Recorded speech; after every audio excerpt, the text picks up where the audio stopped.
अस्सलाम वालेकुम। Programme night addition में हम आपको खुशामदीद कहते हैं। वज़ीर आज़म साहब, क्या वाकई अब भी नहीं घबराना है? पेट्रोल इकट्ठा 5 रुपये महंगा कर दिया गया है, क्या अभी भी घबराना नहीं है? ट्रांसपोर्टरों ने किराए बढ़ा दिए, क्या अभी भी घबराने की इजाज़त नहीं है?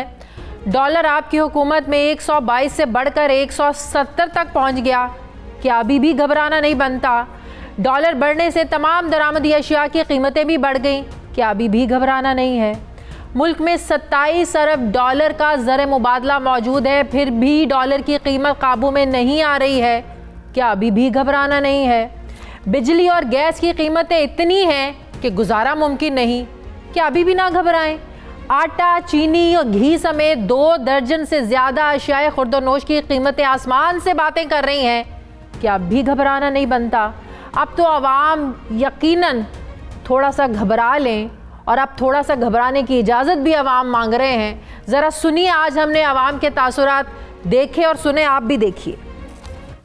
इमरान खान साहब ने यही कहा था ना कि मैं कोई गरीब नहीं रहने दूंगा। बस ठीक है, अब सारे गरीब मर जाएंगे तो कोई गरीब रहेगा ही नहीं। हर चीज़ पे, हर बात पे ना एक जहर की पुड़ी दें और खाएं और आवाम मर जाए, इसलिए वो आवाम घबराएगी नहीं। जो इस टाइम महंगाई की सूरत हाल हो गई है, घबराना तो क्या, अब इंसान को मर जाना चाहिए। 5,000 रुपये 10,000 रुपये बिजली और गैस का बिल आ जाते हैं, तो गरीब बेचारे के लिए घबराना रह गया, और क्या करे गरीब। इतना जो महंगाई हो रहा है इसमें तो हर बंदा घबरा जाता है, सिर्फ खान साहब को नहीं घबराना चाहिए, बाकी हम सब घबरा रहे हैं। साइकिल लेनी पड़ेगी हम लोगों को, वही चल सकती है बगैर पेट्रोल के, उसके अलावा तो कोई हल है नहीं। हुकूमत से सवाल करना चाहूँगा कि आप भी कोई सवारी बता दें जो बगैर पेट्रोल डीजल के चल जाए, हमारे लिए भी आसानी हो जाए। पेट्रोल के बगैर जो सवारी है, गधा गाड़ी की सवारी है।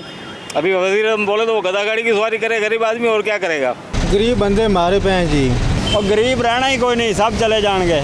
हूँ तो बगैर साइकिल तो चला जाए बंदा। बिल्कुल घबराना चाहिए। खान साहब तो कहते हैं सुकून सिर्फ कब्र में है, वो पूरी आवाम को कब्र में भेज के सुकून लेंगे। पेट्रोल ही बढ़ता जा रहा है, या पेट्रोल बढ़ता जा रहा है, या और चीज़ें बढ़ती जा रही हैं, लेकिन ज़्यादातर खासतर तो खान साहब की नज़र पेट्रोल पर ही है। ये हमारे लिए तो बहुत जो है ना वो ज़्यादती वाली बात है, और अभी वाकई घबराना चाहिए हमें। घबराना तो चाहिए, हर रोज़ 5 रुपये 7 रुपये पेट्रोल महंगा हो रहा है। 10% बजट बढ़ाता है और 100% महंगाई बढ़ा देता है। 5 रुपये पेट्रोल महंगा हुआ है ना, हर चीज़ के रेट्स बढ़ेंगे, उससे बाकी जो अशिया खुर्दोनोश है वो भी बढ़ेंगी। दाल रोटी खाने वाला बंदा है वो इससे बहुत ज़्यादा मुतासर होगा। कम करना हो तो 8 आने 1 रुपया कम करते हैं, बढ़ाना हो तो इतने ज़्यादा बढ़ा देते हैं। वालिद मेरे फ्री हैं, कोई काम नहीं कर रहे, मैंने आना जाना है कॉलेज, पेट्रोल के लिए पैसे नहीं होंगे, फिर हमें स्टडी हमारी जो है वो डिस्टर्ब होगी। बस आवाम को मार रहे हैं, ये सवारी किराया ही नहीं देती, इतना मार रही है किराया, उसको 100 रुपया बोलो, वो कहते हैं 50 ले लो।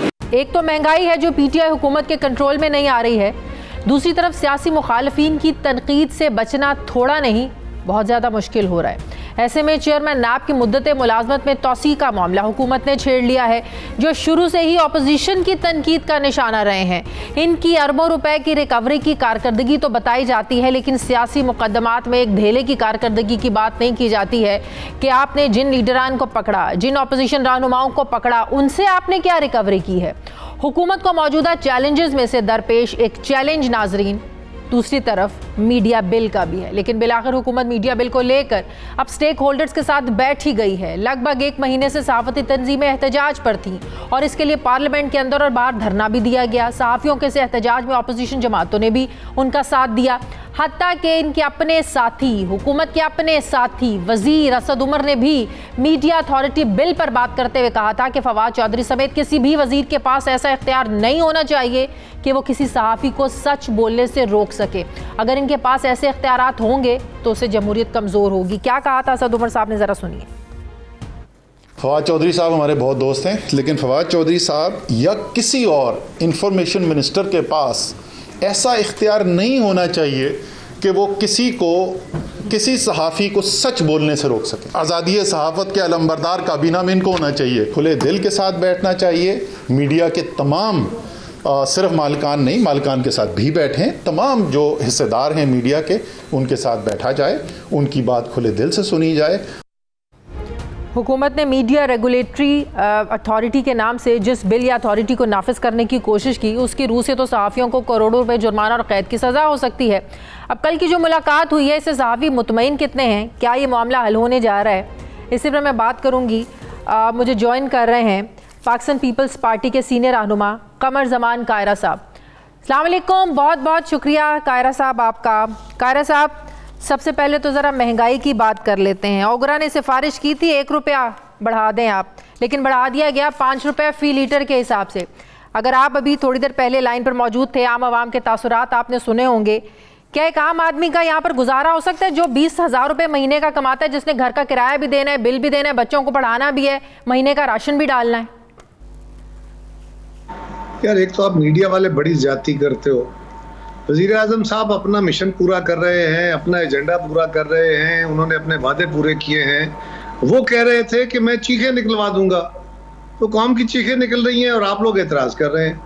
यही कहा था ना उन्होंने, और तो कुछ नहीं कहा। चीखें किसकी? ये बात वैसे स्पेसिफाई नहीं थी कि चीखें किसकी निकलवानी है, ऑपोजिशन की निकलवानी है या आवाम की निकलवानी है। निकल वैसे दोनों की रही है, निकल दोनों की रही है। ये अपोजिशन की तो खैर क्या निकलेंगे, जो निकल रही थी निकल रही, लेकिन अब तो अवाम की चीखें भी निकल गई हैं और अवाम के चाव भी पूरे हो गए हैं। और खान साहब ने, वैसे मेरा आपके जरिए हुकूमत वक्त से सवाल है, कोई एक वादा तो बता दें जो आपने अपने तय किया और पूरा किया हो। जो अगर क्रेडिट का ऊपर कोई बात रखते हैं तो वो ये है कि हम सेहत इंसाफ कार्ड दे रहे हैं, हम एहसास प्रोग्राम शुरू कर रहे हैं। ये बेनज़ीर इनकम सपोर्ट प्रोग्राम हमने शुरू किया, पीपल्स पार्टी ने। ये बेनज़ीर इनकम सपोर्ट प्रोग्राम का सब्सिडरी सेहत कार्ड था, और उसको आप अगर अपना क्रेडिट ले रहे हैं, हमारे बाद ये मियाँ साहब के दौर में भी जारी रहा और उसको उस वक्त सारी दुनिया में सराहा गया। कोई प्रोग्राम जब शुरू होता है तो वक्त के साथ साथ उसकी नोक पलक दुरुस्त होती है, उसमें खामियां दूर होती है और उसका स्कोप बड़ा किया जाता है। ये तो आपका ख्याल और ख्वाब नहीं था जनाब वज़ीर आज़म। आज तो कौम ये पूछ रही है कि आप अपना कोई वादा, आपने चीजें सस्ती करने का कहा, आपने तेल सस्ता, गैस सस्ती, बिजली सस्ती, आपने कहा था टैक्स का निज़ाम सस्ता हो जाएगा, आपने कहा था कि जब ऑनेस्ट हुक्मरान आ जाएंगे तो बिल्कुल लोग लाइनों में लग के टैक्स देंगे। आपने फरमाया था, मुझे नहीं समझ आती कि क्रिकेट का चेयरमैन वज़ीर आज़म कैसे लगा सकता है। जो बातें आपने कही वज़ीर आज़म साहब, वो सारी बातों से आप फिर गए। लेकिन पेट्रोल तो सस्ता ही है, जब भी पेट्रोल महंगा होता है। लेकिन सर जब ये जवाब देते हैं आलमी मार्केट में कीमतों के इजाफे की, पिछली 2 दफ़ा भी ऐसे हुआ है। फवाद चौधरी साहब ट्वीट करते रहे कि आलमी मार्केट में तेल की कीमतों में मुसलसल इजाफे की वजह से हुकूमत के पास कोई ऑप्शन ही नहीं रहता, और फिर कहते हैं कि इस रीजन में पाकिस्तान में सबसे कम कीमतें हैं। तो ये उज़र तो हुकूमत पेश करती है कि ये हुकूमत के बस की बात नहीं है। ये हमेशा हर दौर में मसला रहा, ये इस हुकूमत के ऊपर को अचानक अताब नहीं आ गया। इनको तो बहुत सारे ममालिक से सस्ता तेल या डेफर्ड पेमेंट पे तेल मिल गया। हमारे दौर में तो तेल $150 बैरल क्रॉस कर गया था। हमने पिछला साल आपको याद है ना, जब पेट्रोल पूरी दुनिया में सस्ता था, यहाँ पेट्रोल माफिया ने ब्लैकमेल करके पेट्रोल बेचने से इनकार कर दिया था और हुकूमत घुटने टेकने पड़ गए। महंगा हुआ तो लोगों को, आम लोगों को पेट्रोल नहीं, उस पर कमीशन बना था, आपको याद होगा। वो चीनी कमीशन, वो आटा कमीशन, वो दवाइयों का कमीशन, उसके बाद एक तेल का कमीशन बना था। न तेल के कमीशन ने तेल के चोरों को पकड़ा, न माफिया को पकड़ा, जो वज़ीर आज़म साहब का बड़ा मरगूब लफ्ज है। वो हर वक्त माफिया माफिया कहते रहते हैं क्योंकि माफिया के सारे लोग उनके अपने पास बैठे थे। सिर्फ एक मशीर साहब को हटा दिया और time fish and that's it. और उन्होंने बड़े आराम से बैठ के कहा, अच्छा जी मैं चलता हूँ क्योंकि मैंने तो दाढ़ी लगा ली है। अब सवाल ये है कि वो कमीशन किधर गए? उन कमीशनों से, वो आटे का हो, वो चीनी का हो, वो दवाइयों का हो, वो तेल का हो, इन कमीशनों से ना तो माफिया पकड़े गए, ना गुनाहगारों को सजाएं मिली, और न ही अवाम को रिलीफ, यानी चीजें वो सस्ती हुई। कहते हैं 70 सालों का गन 3 सालों में खत्म नहीं हो सकता। जो बुनियादें रखी गई हैं उसको भुगतना पड़ेगा। किसने कहा था? कमर जमान कायरा ने गलती की थी।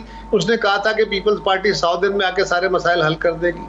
मैंने कहा था कि हम पहले साल में इस मुल्क की तकदीर बदल देंगे। कोई एक काम मैं तो पूछ रहा हूँ, मैं ये नहीं कह रहा कि आपने सारा ऐसे मामलात पे हुकूमत की तवज्जो दिलाना अपोजिशन का काम होता है। लेकिन माजरत के साथ अपोजिशन का अपना जो हाल है, जिस तरह अपोजिशन तितर बितर है, एक प्लेटफॉर्म मिला था जिसका नाम PDM हुआ करता था। अब तो PDM भी क्या कहीं नज़र आनी है, कभी कोई इजलास हो जाता है, पीपल्स पार्टी तो उसका हिस्सा नहीं है। तो ऐसे मामलात के लिए अपोजिशन को हुकूमत को टफ टाइम देना पड़ता है, हुकूमत को बताना पड़ता है कि आपने अवामी मफाद में क्या फ़ैसले करने चाहिए, आप लोग कर क्या रहे हैं। सर अपोजिशन में जब इत्तफाक नहीं होगा तो हुकूमत जो चाहे मर्जी करे सर। अच्छा, उसका तरीकाकार क्या होगा कि अपोजिशन लाठियां लेके, बंदूकें लेके अवानों में जाएगी या अपनी आवाज़ उठाएगी अवानों के अंदर भी और आपके ज़रिए भी पब्लिक के सामने लेके आएगी? तो कोई दिन किसी मेंबर की अपोजिशन की कोई ऐसी स्पीच असेंबली के अंदर हो, बाहर हो या मीडिया के ऊपर हो जिसमें हमने महंगाई का ये स्यापा ना किया हो, अवाम के साथ किए गए वादों से इनहराफ की बातें ना की हो, यही एक अपोजिशन का तरीका होता है ना। हाँ, जो पीडीएम था, पीडीएम इस हुकूमत को हटाने के लिए एक फोरम बना था, लेकिन अब हमारे दोस्तों की पता नहीं क्या मजबूरियां आ गई हैं कि वो इस हुकूमत को हटाना नहीं चाहते हैं।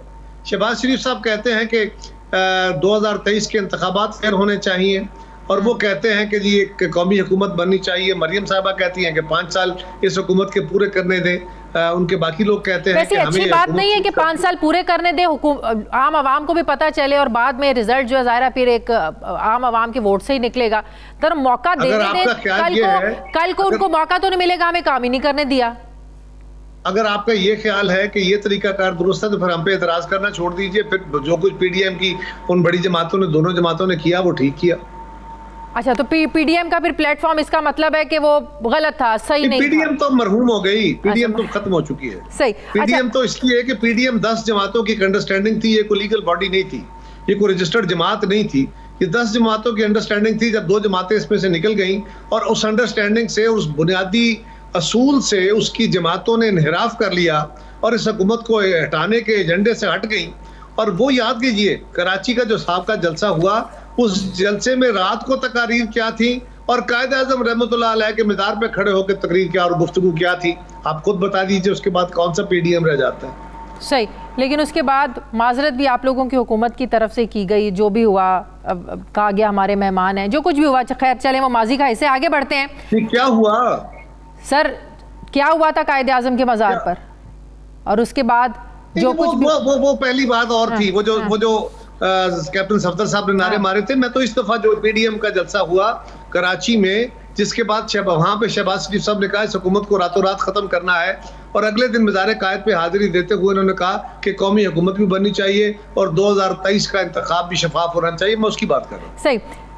सर, चेयरमैन नैब को एक्सटेंशन तौसी देने के मामले पर हुकूमत इशारे दे रही है, वो एक्ट में तरमीम की बात कर रहे हैं, तब्दीली की बात कर रहे हैं, जबकि कानून ये कहता है कि प्रोसिक्यूटर और चेयरमैन नैब नाकाबिले तौसी पोजीशन से, ये दोनों ओहदे। सर, अपोजिशन का क्या स्टांस है इस पर? पहली बात तो ये है कि अपोजिशन मुसलसल ये कह रही है कि ये नैब नेज़ीन एक्सेस है। जो कुछ हो रहा है वो एहतसाब नहीं है, वो इंतकाम है। तो अब ये बात आप कौम के सामने आनी शुरू हो गई और यही चेयरमैन थे जब इन्होंने गवर्नमेंट के कुछ लोगों का, जिनके बड़ी ब्लेटेंट किस्म की ज्यादतियां सामने आई, डाके सामने आए, उन पे जब हाथ डालने का अंदिया दिया। सिर्फ उनकी तहकीकात की तो क्या क्या बातें हुई थी इनके बारे में, किस तरह के स्कैंडल इनके उछालने की कोशिश की गई थी। और आज अगर वो कह रहे हैं तो अपोजिशन तो पहले दिन से कह रही है कि ये नैब नेज़ीन एक्सेस है और वो नक्शे सामने होता जा रहा है, खुलता जा रहा है। बात यह है कि हुकूमत कसरत राय से यकीनन कानून साजी कर सकती है, इस कानून में तरमीम कर सकती है, ये लीगल पोजीशन है। हाँ। लेकिन ये शौक इनका पूरा हो नहीं पाएगा। जिस तरह इन्होंने, इनका कमाल ये है कि पहले नैब पे ये चढ़ दौड़े थे, वो शायद इनकी बात बन गई वहां पे कुछ।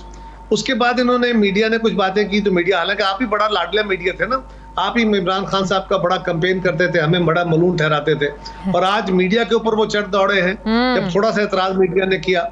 इसी तरह अदालत ने, सुप्रीम कोर्ट के कुछ जज साहबान ने थोड़ा सा उनके फैसले उनकी मर्जी के नहीं दिए तो उन्होंने उनके खिलाफ रेफरेंसेस फाइल करने शुरू कर दिए। अब इलेक्शन कमीशन ने क्या गुनाह कर दिया, सिर्फ एक इलेक्ट्रॉनिक वोटिंग मशीन के ऊपर उन्होंने अपनी पोजीशन वाजे की और कहा कि जी हमारी आईनी हैसियत यह है। पहले भी उनको गालियां दी, ये पहली दफा नहीं है। जब पहले इलेक्शन कमिशन ने कहा था, नैब चेयरमैन इलेक्शन कमिशन को इमरान खान ने तो नहीं लगाए हुए, कंसेंसस से लगे हुए ना ऑपोजिशन लीडर और प्राइम मिनिस्टर। तो वो इमरान खान साहब के अपॉइंटेड है ना, मशावरत जरूर हुई है। नोटिफिकेशन किसने करना होता है? गवर्नमेंट ने। ओवरराइडिंग रोल किसका है? गवर्नमेंट का। लेकिन मुशावरत तो ऑपोजिशन की शामिल थे ना। अपोजिशन को क्यों कह रहे हैं? सर, क्या ऑपोजिशन लीडर की मुशावरत नहीं थी इसमें? मुशावरत के बगैर हो सकता है? मुझे ये बताओ। तो थी, सवाल ये है कि हमें तो इस पे एतराज हो तो बात हो ना। हम तो कह रहे हैं कि जब हमें एतराज होगा हम भी बात करेंगे, इलेक्शन कमीशन अच्छा काम करेगा। एक बात यह है कि इलेक्शन कमीशन ने अभी तक जो बातें कही हैं, क्या इलेक्शन कमीशन की मुशावरत के बगैर ऐसी कानून बन सकता है जो अमल दरामद ही ना जिस पे हो सके? यानी आज गवर्नमेंट ने इलेक्शन कमीशन को पार्लियामान के सामने खड़ा कर दिया और ये तासर दिया है कि जी इलेक्शन कमीशन जैसे पार्लियामेंट का रोल लेना चाहता है, उसको ओवरराइड करना चाहता है। हालांकि ऐसा बिल्कुल नहीं है। आज हम ये कह रहे हैं, इलेक्शन कमीशन को कंसल्ट किए बगैर आप इलेक्टोरल रिफॉर्म्स नहीं कर सकते। इसलिए फर्ज करें, ये इख्तियार तो पार्लियामेंट का है कानून बनाना तो मैंने बहुत सारे प्रोग्रामों में कहा, नहीं मैंने बहुत सारे प्रोग्रामों में अर्ज किया, आखिरी गुजारिश है शायद कि फर्ज करें इख्तियार है पार्लियामान का, महकमा रेलवे जो है उसको कहा जाता है कि आप जदीद तरीन ट्रेन चलाएं। वो कहते हैं जी हमारे पास जो इस वक्त इंफ्रास्ट्रक्चर है और एक्सपर्टीज है, और हम अगर नए इंजन भी ले आते हैं, नया सारा निज़ाम भी लगा लेते हैं, तो हम 120 किलोमीटर से ज्यादा ट्रेन नहीं चला सकते, और वो भी ट्रैक पर चलने वाली। लेकिन वजीर आजम साहब कहते हैं नहीं, हुक्मरान जमात एक कानून पास करती है कि आप हवा में उड़ने वाली ट्रेन चलाएं जो मैग्नेटिक होती है, ना उसका इंफ्रास्ट्रक्चर है, ना उसकी एक्सपर्टीज है, ना हमारे पास वो ट्रेन है, लेकिन वो कहते हैं कानून बना दिया कि इस पे ऐसी ट्रेन चलाओ। वो फिर ना ट्रेन चल पाएगी, ना लोगों को सहूलत मिल सकेगी। इसमें भी कानून भी बन जाएगा, ऑर्डिनेंस भी निकल आएगा, ऑपोजिशन कुछ नहीं कर सकती, कुछ जाएगा। हाँ वो जाहिर है उसकी एक मुद्दत होती है, हाँ उसकी एक मुद्दत होती है, बिल्कुल सही कह रहे हैं। मुद्दत के अलावा उसी वक्त स्ट्राइक डाउन हो जाएगा, वो अदालतों के रास्ते भी हैं, मीडिया के अंदर भी हमारी डिबेट होगी, हम आवाम के पास भी जाएंगे। ये थोड़ा ही है कि सिर्फ अक्सरियत के बलबूते पे, और वो भी बड़ी थिन मेजॉरिटी के साथ, उसके ऊपर खड़े होके आप एक ऐसा फैसला जिसमें सारे सूबे शामिल हैं, आपके 2 इकाइयां और शामिल हैं, आपकी सारी जमातें उसकी स्टेक होल्डर हैं, और सिर्फ आप कसरत राय की बुनियाद पे कहें नहीं हमारा हक है और हम ही ये मशीन बनाएंगे।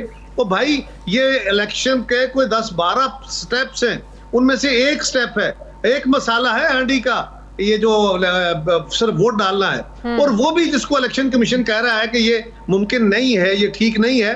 और ये भी याद रखिए कि ईवीएम इन्होंने नहीं, हमारे दौर में 2009-10 में इलेक्टोरल रिफॉर्म्स हुए थे, उस वक्त हमने इलेक्शन कमीशन और पार्लियामेंट पे मुबनी कमेटियां बना के टीमें भेजी थी जिन मुल्कों में ईवीएम इस्तेमाल होती है, तो इसी वजह से इंप्लीमेंट नहीं हो सका था। जी हाँ, ये पीपल्स पार्टी के दौर में ये सब हुआ था, हमें याद हमने है। उसके एक बाय इलेक्शन में उस पे तजर्बे भी किए, लोकल बॉडीज के इलेक्शन में भी तजर्बे हुए और वो फेल हो गए। हाँ सही, इसी वजह से आप लोग अब भी मानने को तैयार नहीं है। बहरहाल हुकूमत तुली हुई है कि 2023 के इलेक्शन ईवीएम के जरिए ही होंगे। बहुत बहुत शुक्रिया। पाकिस्तान पीपल्स पार्टी ने रहनुमा कमर जमान कायरा साहब मेरे साथ है। मुझे ब्रेक लेनी है नाज़रीन, वापस आते हैं छोटे से वक्फे के बाद।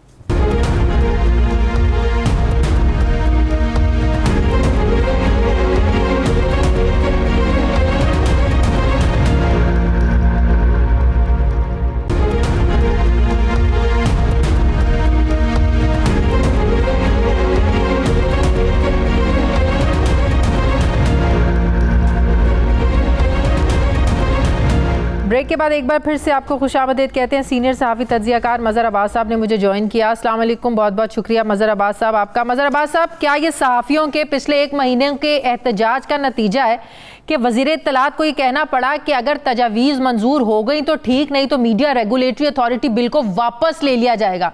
मतलब ये कि इस एहतजाज के बाद शायद ये रियलाइज़ हो गया है कि कहीं ना कहीं बहुत कुछ गलत कर रही है हुकूमत, या करने जा रही है सहाफ़ियों के साथ, मीडिया के साथ। शुक्रिया शादिया। देखिए, बहुत बेहतर होता अगर बहुत पहले ही, हालांकि फवाद चौधरी साहब पढ़े लिखे आदमी हैं, पॉलिटिकल आदमी हैं, सियासी घराने से उनका ताल्लुक़ है, उन्हें ख़ुद ये सोचना चाहिए था जो भी उनके जहन में था, जो भी प्रपोज़ल उनके जहन में था, वो प्रपोज़ल जो है वो सबसे पहले आप शेयर करते, बुलाते, तमाम स्टेक होल्डर्स को पहले ही बुला लेते और अपना जो भी आपकी तजावीज़ थी वो सामने रख देते एक राउंड टेबल में, या जिस तरह कल मिले हैं उसी तरह पहले दिन क्यों नहीं मिल रही है, पहले ही दिन सबको इनवाइट कर लेते। आप रखते, बॉडी लैंग्वेज भी जरा सॉफ्ट लग रही थी। मतलब मैं वो नहीं करना चाहता, मैं सिर्फ ये कहना चाहता हूँ कि ये वो चीज़ें होती हैं कि जब आप, अच्छा चले आपने उस वक्त नहीं किया, जब आपको अंदाज़ा हो गया कि अक्रॉस द बोर्ड जो है वो सब के सब का रिएक्शन एक ही तरह का है, उस वक्त आप विड्रॉ कर लेते। ये 1.5-2 हफ्ते जो आपने जो है एग्रेसिवली कैंपेन की इसके हक में, और फिर बाकायदा जाके आपने ये एक्यूजिशन पहले दिन से कह रही है सहाफ़ती तंजीमों ने इसको सपोर्ट किया। आपको कोई ऐसी सहाफ़ती तंजीम मिली, नजर आई, कोई सहाफ़ी नजर आए आपको, कहीं ढूंढने से मिले आपको जिन्होंने इसको सपोर्ट किया हो? मुझे तो कोई एक सहाफ़ी ऐसा नहीं मिला। देखिए, मैं उस पर नहीं जाता, चले अगर किसी ने कोई कंडीशनल वो कर दी, वो भी कर दी, लेकिन by and large media authority का, अच्छा उन्होंने फिर गलत बयानी भी की। हाँ। उन्होंने कहा जी कराची प्रेस क्लब, उन्होंने लाहौर प्रेस क्लब, जो भी मेजर प्रेस क्लब से सब के सब ने रिजेक्ट कर दिया। हाँ। उसके बाद भी ये रियलाइजेशन नहीं आई कि जी मैं चले मैं ही पीछे हट जाता हूं, अगर ये है बुला लेते, उस वक्त बुला लेते। इन्होंने दरअसल गवर्नमेंट को एम्बैरस किया, इन्होंने प्राइम मिनिस्टर को एम्बैरस किया। देखिए इसकी टाइमिंग बहुत इंपॉर्टेंट है। ये एक ऐसे वक्त में प्रपोजल लाई गई जबकि मीडिया और गवर्नमेंट करीब आ गए थे। जर्नलिस्ट प्रोटेक्शन बिल को जर्नलिस्टों ने सपोर्ट किया था, उसको वेलकम किया जब journalist protection, all of sudden आपने अभी उसकी तारीफों के पुल ही बांधे जा रहे थे कि आपने ये कंट्रोवर्सी छेड़ दी। तो मुझे नहीं समझ में आता। और इसका मतलब हुकूमत के अपने ही अंदर कोई है जो ये दरार पैदा करने की कोशिश कर रहा है। ये तो खैर वो खुद तलाश करें, लेकिन असल चीज़ ये है कि कभी भी कोई भी एज ए प्रोफेशनल जर्नलिस्ट वो नहीं चाहेगा कि फेक न्यूज़, जो कॉन्सेप्ट वो दे रहे हैं कि जी फेक न्यूज़ के खिलाफ हूँ। जो 7 कवानीन की, जो 7 रेगुलेटरी बॉडी की वो बात कर रहे हैं, वो 7 कवानीन जो हैं उनमें से कम 5 कवानीन के बारे में तो मैं कह सकता हूँ पूरे एतमाद के कि उनका कोई ताल्लुक फेक न्यूज़ से नहीं है। फेक न्यूज़ अगर आपने ख़त्म करनी थी, सिर्फ आप अपने 2002 का डिफेमेशन लॉ को बेहतर बना लेते। ये फेक न्यूज़ का काफ़ी हद तक देखिए दुनिया भर में इसका ये चैलेंज है। दुनिया भर में जो इसका बरतानिया में जो उसको काउंटर करने के लिए उन्होंने स्ट्रॉन्ग लाइबल लॉज बनाई हुई है। लेकिन ये सारी चीजें हो जाती, जो काम कल हुआ है कि जी जॉइंट कमेटी बनी, वो काम बहुत पहले हो सकता था, बहुत पहले ये चीजें हो सकती थी। अभी वर्कर्स के हवाले से आप करें, न्यूज़पेपर एम्प्लॉयज एक्ट को आप अमेंड करके media employees condition of service act बनाएं। सिर्फ यही नहीं है। और सर ये जुर्माने क्या सोच के लगाए इन्होंने कि इंडिविजुअल को 10 करोड़ और इदारे को 25 करोड़? ये कोई खबर दे ही ना सके, देने का सच भी खबर है तो वो रोक ले, सिर्फ इस खौफ से कि अगर किसी दिन गलत साबित होगी 10 करोड़ देना पड़ जाएगा। इतना खौफ बिठाना चाह रहे थे ये लोग। देखिए 1960 में ये जुर्माने 500 से 5000 थे। फिर 1964 में आई थिंक 63 में या उन्होंने 10,000 से 30,000 कर दिया, वो प्रेस एंड पब्लिकेशन ऑर्डिनेंस के तहत। ये वही माइंडसेट है, एक ही माइंडसेट है गवर्नमेंट का, और वो माइंडसेट जो है वो मिनिस्ट्री ऑफ इंफॉर्मेशन में जो है परवान चढ़ता है। वही सर आज वैसे जो ऑपोजिशन में बैठे हमारा साथ दे रहे हैं, माइंडसेट उनका भी यही है, कोई मुख्तलिफ नहीं है। फर्क ये है कि वो आज ऑपोजिशन में बैठे हुए हैं। वो सबका मसला यही होता है। जो भी ऑपोजिशन कैंप उस कैंप में आए थे, जर्नलिस्टों के कैंप में, उनको यही कहा गया था कि जब आप हुकूमत में आए तो ऐसे ही रहिएगा। और जो पहले आज हुकूमत में, वो जब ऑपोजिशन में थे उनको भी यही कहा गया कि कल जब आप हुकूमत में आए तो ऐसे ही रहेगा। तो हुकूमत का माइंडसेट भी एक ही जैसा हो, किसी पार्टी का हो, वो एक ही जैसा होता है, और जो ऑपोजिशन का माइंडसेट है वो भी ऐसा होता है। चैलेंज उस वक्त होगा जब कोई ऑपोजिशन की कमिटमेंट करके जाए और वो गवर्नमेंट में आने के बाद उस कमिटमेंट को फुलफिल करे। देखिए एक बड़ा चैलेंज है, इलेक्ट्रॉनिक मीडिया भी चैलेंज है, उसमें बहुत बेहतरी की जो गुंजाइश है। डिजिटल मीडिया में तो बहुत ज़्यादा बेहतरी की गुंजाइश है। फेक न्यूज़ भी एक बड़ा चैलेंज है, लेकिन ये चीज़ें डायलॉग से हल होती हैं, ये चीज़ें जो है रैशनल अंदाज में हल होती हैं। ये आर्बिट्री अंदाज में इस किस्म की अथॉरिटी बना के नहीं होती। अथॉरिटी का प्रपोजल सही कह रहे हैं। मज़हर अब्बास साहब, आपको क्या समझ में आती है कि हुकूमत चेयरमैन नैब की मुद्दत मुलाजमत में तौसीक क्यों करना चाह रही है? देखिए मेरा नहीं ख्याल कि उसको करना चाहिए। सीधी सी बात यह है कि अगर उन्होंने फर्ज करें बहुत अच्छी परफॉर्मेंस भी दी है तो वो उनको खुद भी चाहिए कि वो तौसी ना लें। उनको चाहिए कि अगर उन्होंने अच्छा काम किया है तो वो याद रखे जाए अपने अच्छे कामों के लिए। लेकिन जाहिर है इस पे आपको कंसेंसस ऑपोजिशन से बनाना पड़ेगा। हर चीज़ में हुकूमत को ये अवॉइड करना चाहिए कि हर चीज़ में माज़ाराई से हुकूमत का नुकसान होगा, किसी और का नहीं। चेयरमैन नैब पे ऑपोजिशन का लेकिन सादा कानून तो बना ही सकती है, भले ही थिन मेजॉरिटी या कानून बना के एक्ट में तरमीम तो कर ही सकती है। बना ले, लेकिन फिर वही बात होगी कि फिर एक कॉन्फ्रंटेशन होगी, सिचुएशन होगी। आपको क्या और पाकिस्तान में अच्छे लोग नहीं है जिनको आप चेयरमैन नैब बना सकते हैं? इमरान खान सबसे बड़ी बात, जो निचला अफसर है वो डिमोरलाइज हो जाता है कि जिसकी बारी है, जो इस पोजीशन पे आ सकता है, उसकी जगह आप पहले वाले को रखेंगे। निचले अफसरान में भी डिमोरलाइजेशन पैदा होती है। सर इमरान खान खुद तौसी के खिलाफ थे, वो अफसरान की तौसी के खिलाफ थे। मसला इमरान खान का ये है कि वो अपनी ही बातों के असीर हैं। यानी आप देख लेना, जितने आप लोगों के पास क्लिप्स हैं उनमें वो क्या कहते रहे और जब हुकूमत में आए तो उन्होंने क्या क्या चीजें की हैं। बिल्कुल कॉन्ट्रडिक्शन, कंप्लीट कॉन्ट्रडिक्शन नजर आती है। मेरा तो कम से कम मशवरा यही है, अब उनके लॉ मिनिस्टर उन्हें क्या मशवरा दे रहे हैं वो अल्लाह खैर करे, लेकिन अगर उनको ऑफर भी की जाती है तो चेयरमैन नैब को नहीं लेनी चाहिए तोसी। उन्हें ये साबित करना चाहिए कि उन्होंने जो काम किया है वो अपनी तोसी लेने के लिए नहीं किया है, वो ये साबित करें। और सर ये बातें रिकॉर्ड पर हैं, यही हुकूमत कहती रही है। आप वजीर ख़जाना के क्लिप्स निकाल कर देख लें, आप शेख रशीद साहब के निकाल के देख लें, जो कहते रहे हैं कि इसी नैब की वजह से आपकी ब्यूरोक्रेसी काम नहीं कर रही है। आपके वजीर ख़जाना चंद महीने पहले ये बात कर चुके हैं कि आपका जो कारोबारी तबका है ये नैब की वजह से बड़ा परेशान है। प्राइम मिनिस्टर साहब खुद ये कह चुके हैं कि नैब किसी को तंग नहीं करेगा। मतलब कि ये एक ऑब्जर्वेशन नहीं थी, ये एक रियलाइजेशन थी हमारे मुल्क में कि नैब की वजह से यहाँ पर कारोबारी तबका भी तंग है और यहाँ पर अपोजिशन सियासतदान सब तंग है।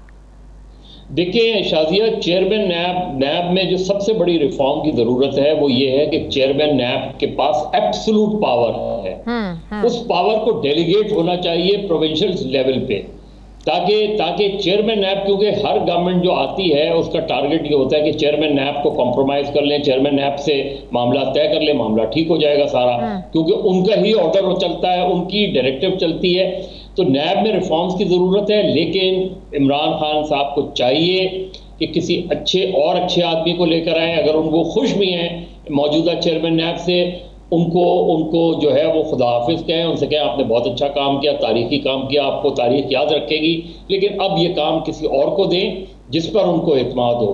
मेरा ख्याल है अगर इनको एक्सटेंशन दी तो ये एक मरतबा फिर जो है हुकूमत और अपोजिशन के दरमियान माजाराई वाली सिचुएशन होगी, उससे नुकसान खुद इमरान खान साहब को होगा। एक आखिरी सवाल, आए रोज पेट्रोल की कीमतों में इजाफा, बिजली की कीमतों में इजाफा, ये कहकर इग्नोर कर देना चाहिए जो हुकूमत कहती है कि इंटरनेशनल मार्केट में जब प्राइसेस बढ़ेंगी तो ज़ाहिर पाकिस्तान को भी बढ़ाना पड़ेंगे, इसके अलावा कोई चारा नहीं होता है। और फिर दूसरा उज़र ये पेश करना कि इस खित्ते में बाकी ममालिक से सबसे कम है पाकिस्तान में। तो ये चीज़ इतनी सिंपल है, इतनी आसान है एक आम आदमी के लिए इसको हजम करना। मज़हर साहब देखिए शाजिया, अगर फ़र्ज़ करें ये बात मान भी ली जाए जो फवाद चौधरी साहब कह रहे हैं या दूसरी भी गवर्नमेंट कहते हैं, और किसी हद तक दुरुस्त भी है कि पेट्रोल की प्राइसेस जब ऊपर जाती हैं तो यहाँ भी यही करना पड़ता है, लेकिन आप फिर तनख्वाहों में भी इजाफा करें ना। अगर फ़र्ज़ करें साल में 4 या 5 मरतबा आप पेट्रोल की प्राइसेस बढ़ाते हैं तो फिर कीमतों में इजाफा होगा।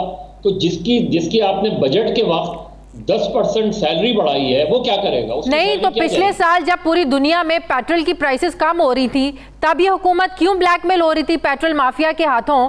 तब तो पेट्रोल मिल नहीं था रहा, उन्होंने हड़ताल कर दी थी, आपने पेट्रोल सस्ता लिया, लेकिन आपका पेट्रोल माफिया जो है वो पेट्रोल बेचने नहीं दे रहा था। सर ये इसको कहते हैं ना कि गवर्नेंस करने में गुड गवर्नेंस आपकी है या नहीं?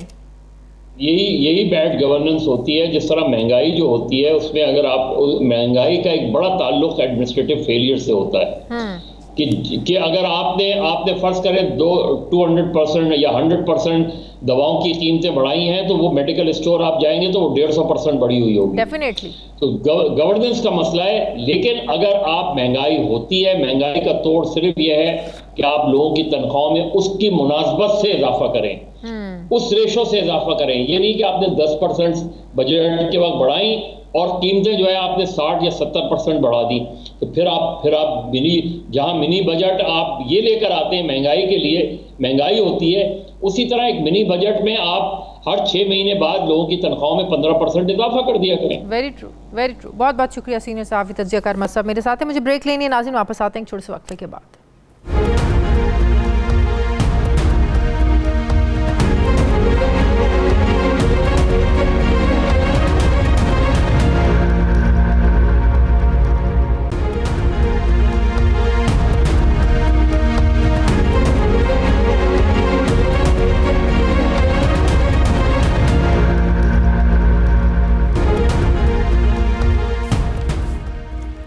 ब्रेक के बाद एक बार फिर से आपको खुशामदीद कहते हैं नाज़रीन। क्या भारत के पाकिस्तान के खिलाफ मज़ाहिया प्रोपेगंडे को यूरोपीय यूनियन ने संजीदा ले लिया है, या ये भी एक भारतीय लॉबिंग का असर है? यानी अदाकार शान या डॉक्टर आमिर लियाकत की फ़ौजी वर्दियों में तस्वीर को उठाकर भारत ने ये जाहिर किया था कि ये स्पेशल फोर्सेस के सिपाही हैं और लड़ने के लिए अफगानिस्तान के इलाके पंजशेर में भेजे गए हैं।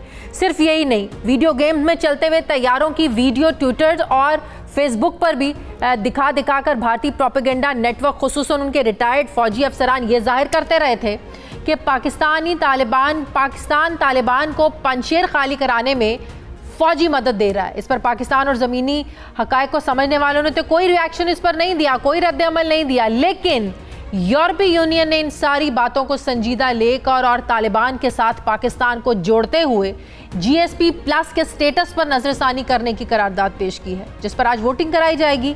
यानी पाकिस्तानी मसनूआत के लिए यूरोपीय मंडियों तक आसान रसाई होगी या नहीं।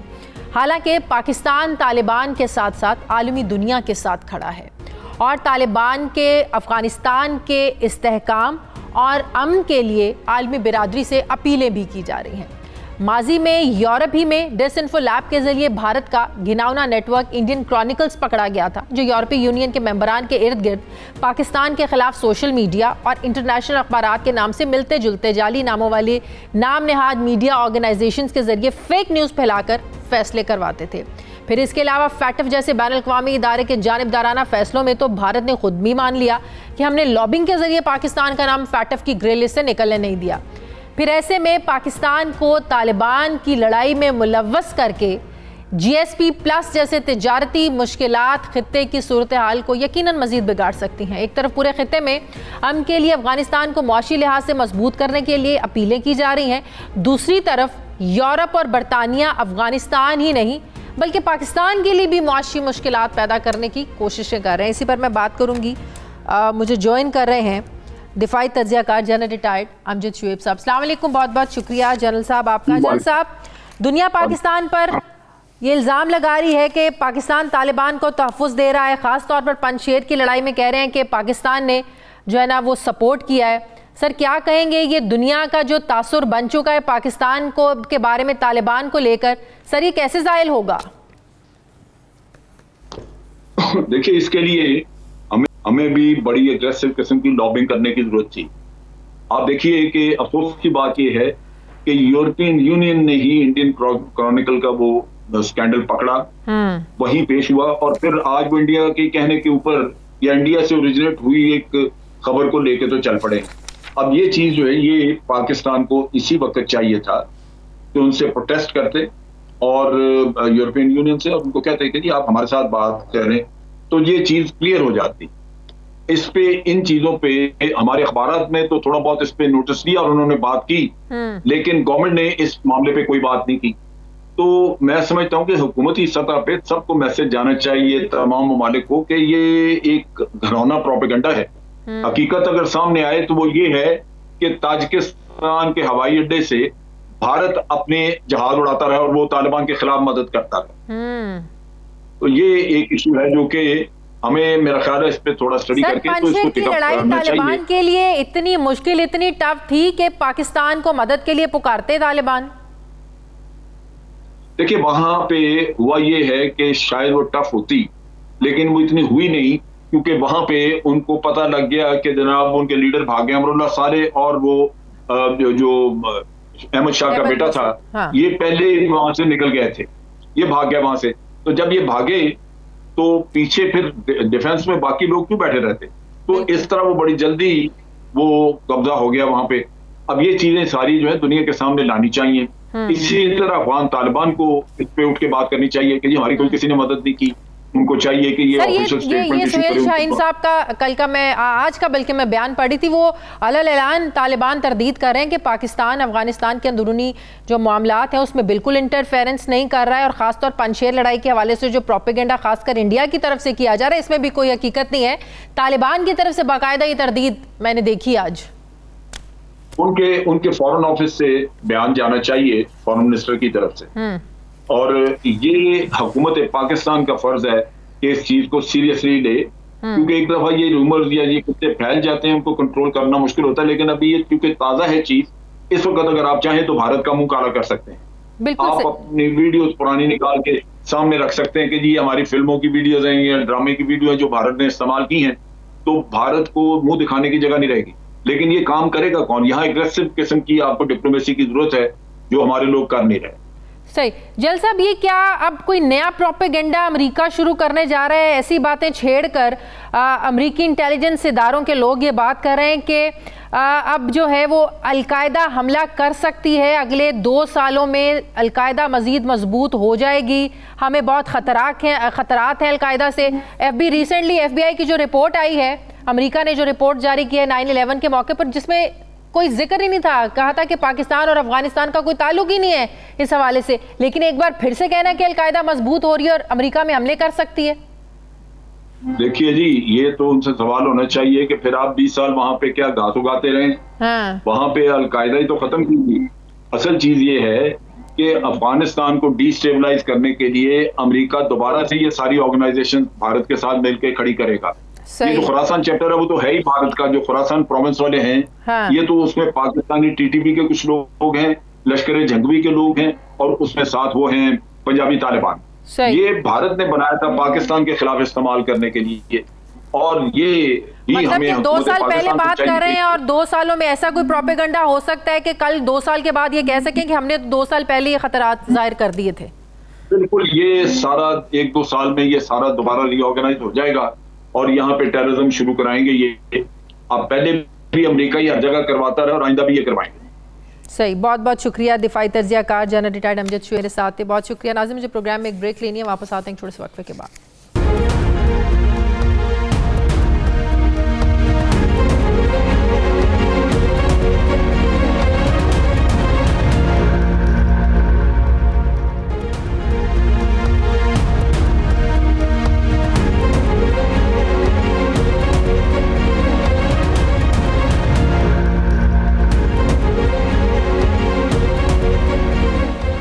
ब्रेक के बाद एक बार फिर से आपको खुशामदीद कहते हैं। नाज़रीन, लॉकडाउन खुल गया, लेकिन अभी भी जो शख्स वैक्सीन नहीं लगवाएगा वो पेट्रोल नहीं डलवा पाएगा, शॉपिंग मॉल नहीं जा सकेगा, वो ट्रैवल नहीं कर सकेगा, हत्ता कि उसे तमाम जो पब्लिक प्लेसेस हैं उनसे दूर रखा जाएगा। इतनी सख्तियों के बावजूद पाकिस्तान दुनिया के उन ममालिक में शामिल है जहाँ अभी तक वैक्सीनेशन बहुत ही कम है।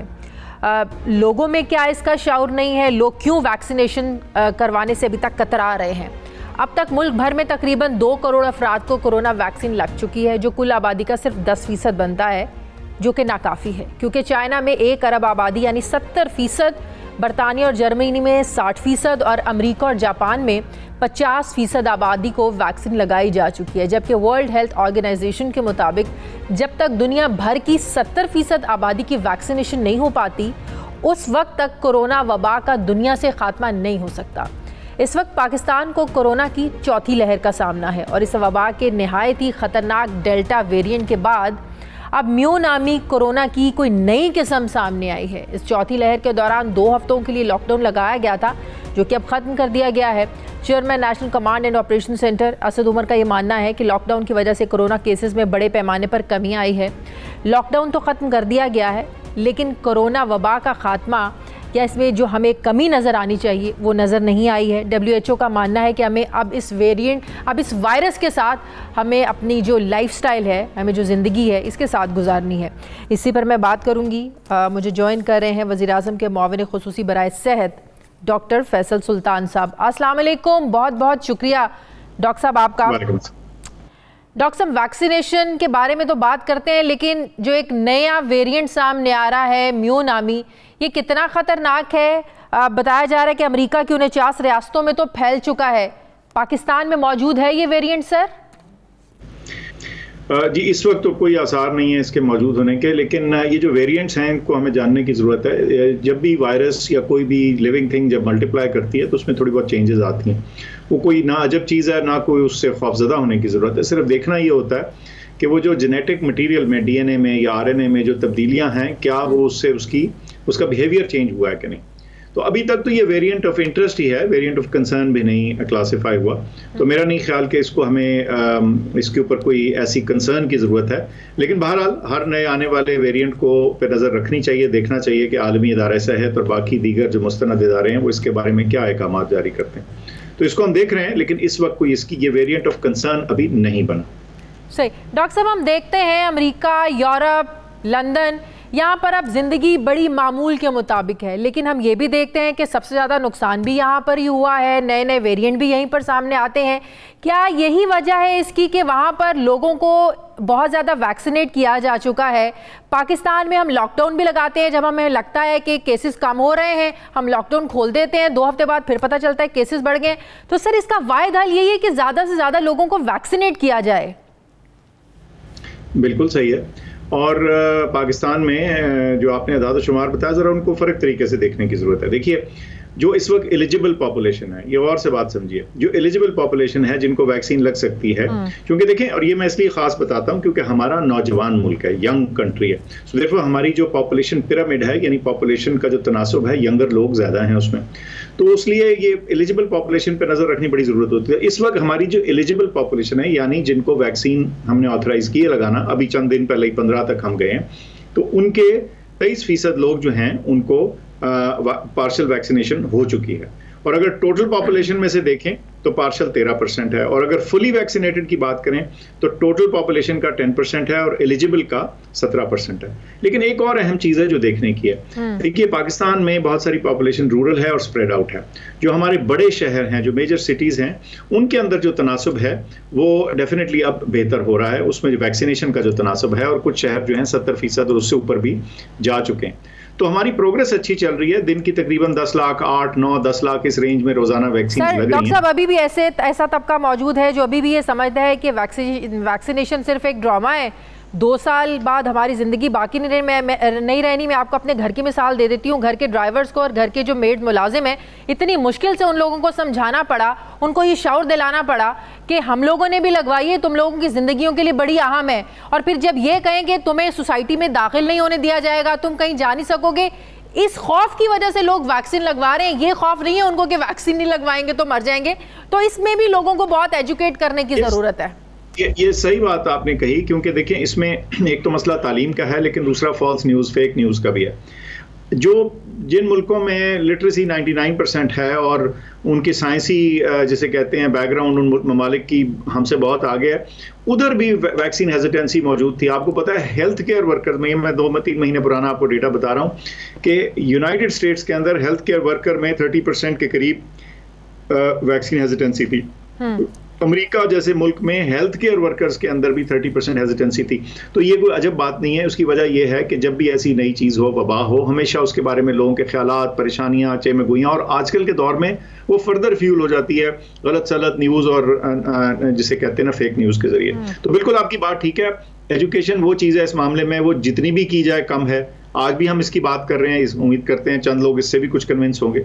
तो बिल्कुल आपकी बात ठीक है। सर, ये वैक्सीनेशन शॉट्स जो लग रहे हैं, सर इसके बारे में थोड़ा ब्रीफ कीजिएगा, क्योंकि ट्रैवल करने वाले लोगों को बड़ा मसला हो रहा है। अगर किसी ने कनाडा में ट्रैवल करना है और किसी ने चाइनीज़ वैक्सीन लगाई हुई है, तो उसके ऊपर कह रहे हैं कि कोई फाइज़र का शॉट लग जाएगा, फिर आप ट्रैवल कर सकेंगे, क्योंकि हर ज़ाहिर है मुल्क ने अपने अपने SOPs दिए हुए हैं। कोई कह रहा है फाइज़र लगेगी तो आ सकेंगे, कोई कह रहा है एस्ट्राज़ेनेका लगेगी तो आ सकेंगे। तो ज़रा इसके बारे में थोड़ा ब्रीफ किएगा, ये क्या कन्फ्यूजन है?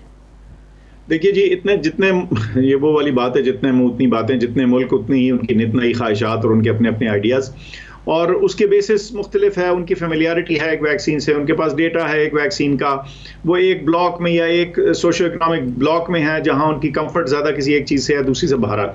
हमारे यहाँ चूँकि हम 22 करोड़ से ज़्यादा बड़ा मुल्क है, हमें मुख्तलिफ वैक्सीन पर भरोसा करना था, तो हमने वो इस्तेमाल की। अब इस ट्रैवल की मुश्किल को आसान करने को हल कर दिया गया।